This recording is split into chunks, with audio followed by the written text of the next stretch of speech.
Hi guys, welcome to my videos.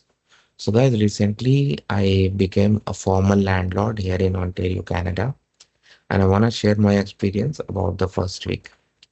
So this was the first time I entered into this business after my legal placement was finished and all permits were obtained.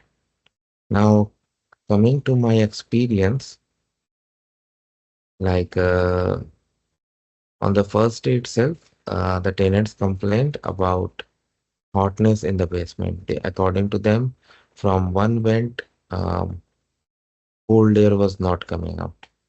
And I went there after getting the permission and I checked, air was indeed coming out. But yes, it was not as fast as other areas in the house. And when I spoke to the professionals, they told me this is expected because if because based on the distance from the furnace, based on distance from the furnace, the speed or intensity of airflow reduces.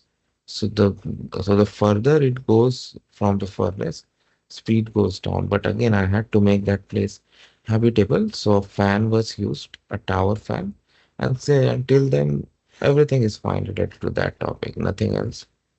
Second thing happened like and they told me that washer is not working. Now this was kind of a shock for me.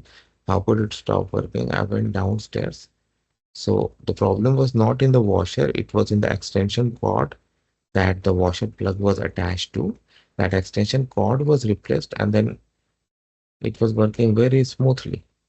So definitely it was not a problem. So the crux of the story is if you're getting into the in this business for the first time, anticipate, and especially if you are renting a place for the first time, anticipate some unexpected issues coming to you. Have some additional savings to cover for any expenses if they come.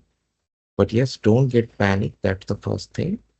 And always have some phone numbers of some experts, those who can guide you, like have phone number of a plumber, have phone number of an electrician, or other relevant occupations, those who can really help you at least with the guidance and other things. And if you can do like that, it will always be good because then like they'll be in a good shape. Like if you have any issues, they will be able to guide you. In my case, I was lucky. I was able to get in touch with some experts on this topic. So this issue was not escalated and things got settled very smoothly. So thanks for watching this video, guys. Please subscribe to the channel. Thank you.